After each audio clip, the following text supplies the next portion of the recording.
fusion of high life music, African jazz,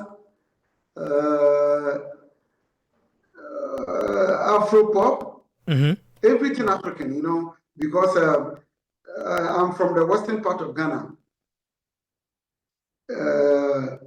We are called the Nzimers, where Osagyefo Dr. Kwame Nkrumah is coming from. Okay. That's where I'm from. And the language we speak is Nzima. And then we celebrate this festival called Kundum. So in actual fact, I derive a lot of rhythms from the Kundum festival, and then I fuse it with African rhythms, and I call it Kundum Highlife because I'm a Ghanaian, and the most popular genre we play in Ghana is called Highlife. So that is my type of Highlife I play. I call it the Kundum Highlife. Fantastic. So it feels like your music really comes from your culture, your people. How important is that to you? It is so important to me that apart from Osagyefo Dr. Kwame Nkrumah, who came from our village that people know from the Nzimers,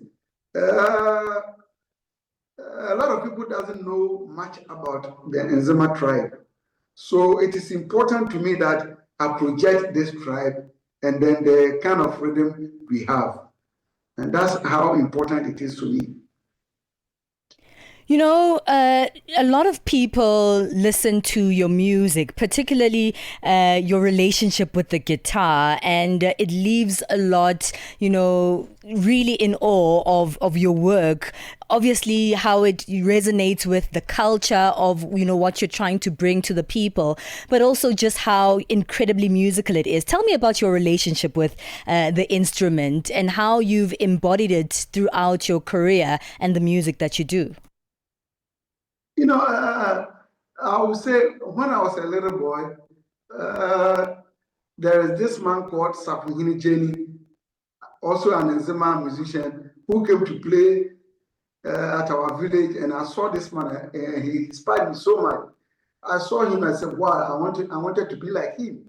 So in actual fact, when I was around 7 years, I used Saturday night powder containers to create guitar for myself and for some friends. So, I mean, I did that not knowing that was my talent. I didn't know.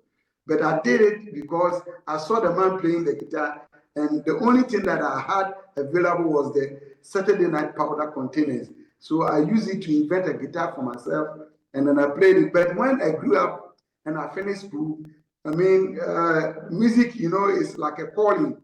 When you are called by music, you can't deny it. So I approached one guy called Pajo, who took me through the rudiments of guitar, and then basically started learning the guitar. And I mean, till now, I've been playing guitar for people, for myself, and for everybody. Yeah. Well, that's incredible. We're going to take a short break and then we'll come back and speak a little bit more about your music, your journey. And also, I mean, you've worked with so many different artists who have their own, genres, have their own musical embodiment, but you also bring your own rhythm and your own spirit to their music as well. And I'd love to speak about that, right? What you learn throughout your journey and working with different people, and how we can still feel that in your music today. So stay with us on the line. It's an incredible conversation and beautiful music as well. If you're also enjoying it, stay with us. We'll continue after the break. Are you fluent in French, Chinyanja, Portuguese, and Kiswahili? Are you passionate about radio? And are you looking to work in South Africa? Do you have papers that qualify you to work in South Africa? In that case, we might have an opportunity for you to work for Channel Africa. Send us your CV and demo at newsroom@channelafrica.co.za. Remember, if you don't hear from us within 14 days, it means you have not made it or you have not been selected. Channel Africa, the African perspective. Step into the heart of the day on the move with Palesa and Benjamin. From turning powder tins into guitars as a child, Anthony Akablay popularly known as Akablay, joins us on the line. Award-winning Ghanaian guitarist, songwriter, and musician, who's also the founder of the Kundum Highlife, continues to speak to us about his journey and the music. You've worked with over 72 artists to this day, and a lot of big names are part of that. You being a big name yourself, Akablay. Speak to me about that. What is it that you love about working with other artists? What is it that you take from it that we can hear in the music that we consume? Yeah, when I left school and I started learning guitar, I was introduced to one of the great players in Africa called Papa Konimo. And then he introduced me to a lot of and different type of rhythms. So when I moved from Takoradi in the western part of Ghana to Accra, a lot of guitarists left the country because of hardships. So I decided to stay behind, and I had to play for almost every artist in Ghana in the studio. But then let me tell you one thing. I was seriously inspired by Oliver, the late Oliver Ntukwuzi.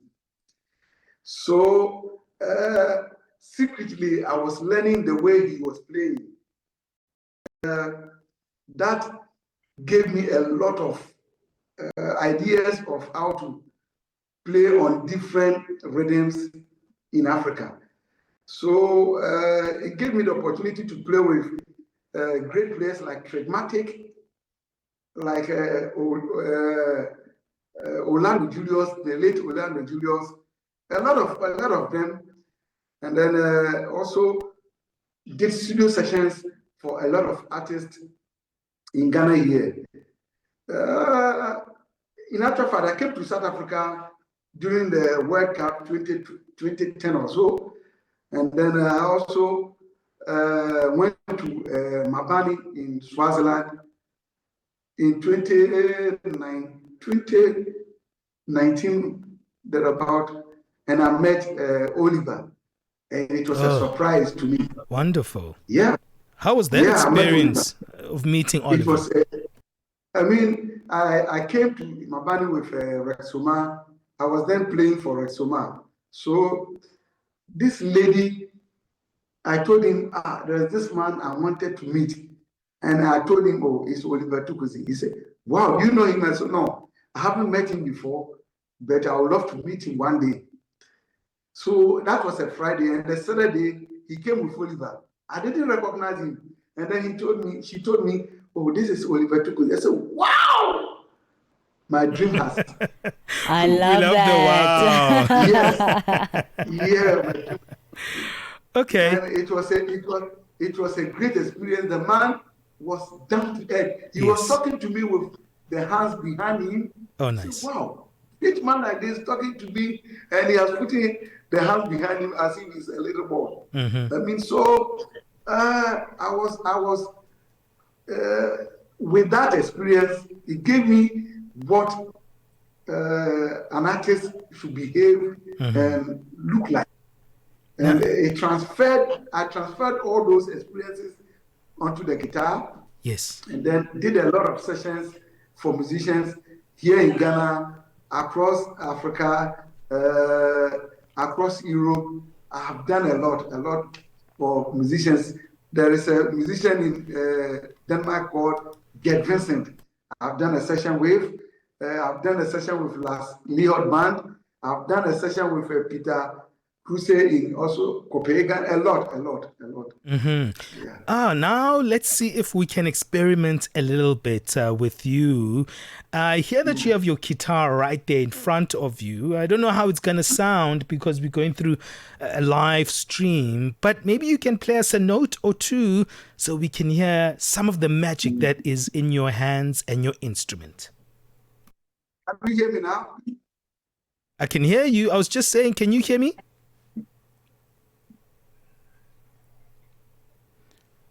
Adelaide, can you hear me?